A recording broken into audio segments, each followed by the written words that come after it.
নতুনকৈ অৰুণোদয় আঁচনিত আবেদন কৰা ব্যক্তিসকলৰ বাবে আহি পৰিছে সুখবৰ কিয়নো অৰুণোদয় 3.0 ফাইনাল লিষ্টখন কিন্তু ইতিমধ্যে আহি পৰিছে আৰু আপোনালোকে এই যিখন লিষ্ট দেখিবলৈ পাইছে এইখন লিষ্টত যদি আপোনালোকৰ নাম অন্তৰ্ভুক্ত হৈছে তেনে ক্ষেত্ৰত আপোনালোকে 10 এপ্ৰিলৰ পৰা কিন্তু অৰুণোদয় আঁচনিৰ জৰিয়তে 1250 টকাকৈ লাভ কৰা আৰম্ভ কৰিব হয় আপোনালোকে লিষ্টখন কেনেকৈ চেক কৰিব আৰু আপোনালোকৰ লিষ্টত নাম আছে নাই কেনেকৈ জানিব পাৰিব আপোনালোকক আজিৰ এই ভিডিঅ'ৰ জৰিয়তে সবিশেষ জনাম গতিকে আপোনালোকে ভিডিঅ'টো সম্পূৰ্ণ কৰি চাব আৰু ভিডিঅ'ৰ ভাল পালে নিশ্চয় লাইক কৰি চেনেলটো সাবস্ক্ৰাইব কৰিবলৈ পাহৰি নাযাব যেনক ইতিমধ্যে কিন্তু অসম চৰকাৰৰ তৰফৰ পৰা জাননী দি দিছে যে অৰুণোদয় 3.0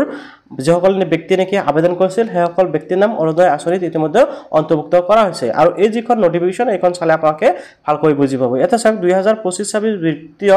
বৰ্ষৰ বিশেষত অসমৰ বাজেট আপোনালোকে দেখিছে অসম বাজেট বিশেষত কৰিছে তো অৰুণোদয় 3.0 ৰ জৰিয়তে অৰুণোদয় হিতাধিকাৰীৰ সংখ্যা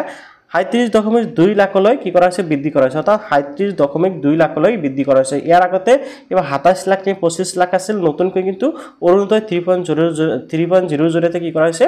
আৰু 10-12 লাখ হিতাধিকাৰী ইয়াতে অন্তৰ্ভুক্ত কৰা হৈছে তাৰ পিছত এনেকৈ আপোনালোকে জাননীটো চাব পাৰিব যেনক আশা কৰো নিশ্চয় বুজি পালে যে যিসকলে কি নতুনকৈ অৰুণোদয় আঁচনিৰ বাবে আবেদন কৰিছিল সেইসকলে টকা পোৱা আৰম্ভ কৰিব এপ্ৰিল মাহৰ পৰা এতিয়া কথাটো হ'ল যে আপোনালোকে যদি আবেদন কৰিছিল আপোনাৰ নাম অন্তৰ্ভুক্ত হৈছিল না বা আপুনি টকা পাব নাই হেতু কেনেকৈ চেক কৰিব এইখন হল অৰুণোদয় 3.0 ৰ ফাইনাল লিষ্ট আৰু এইখন লিষ্টত যদি আপোনালোকৰ নাম আছে তেনে ক্ষেত্ৰত নিশ্চিতভাৱে আপোনালোকে টকা পোৱা আৰম্ভ কৰিব এতিয়া আপোনাৰ নাম আছে না কেনেকৈ চেক কৰিব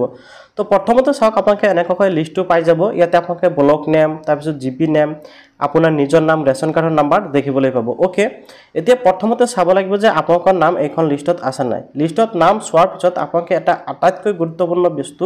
লক্ষ্য কৰিব লাগিব হেতু হল যে আপোনালোকে চাওক ইয়াতে ষ্টেটাস একদম হেকত যেটো অপচন আছে হেতু হল ষ্টেটাস আপোনালোকে ষ্টেটাসত চেক কৰিব যে আপোনালোকৰ নামটো একসেপ্ট হৈছে নে ৰিজেক্ট হৈছে ঠিক আছে সো ইয়াতে চাওক একসেপ্ট বেছি সংখ্যক কৰিছে কিন্তু ইয়াৰ মাজতে কেইবাজনৰ কিন্তু আকৌ ৰিজেক্ট হৈ গৈছে সো আপুনি ইয়াৰ পৰা চেক কৰিব যে আপোনাৰ একসেপ্ট হৈছে নে ৰিজেক্ট হৈছে ঠিক আছে যদি আপোনাৰ একসেপ্ট হৈছে তেনে ক্ষেত্ৰত আপোনালোকে এপ্ৰিলৰ 10 তাৰিখৰ পৰা টকা পোৱা আৰম্ভ কৰিব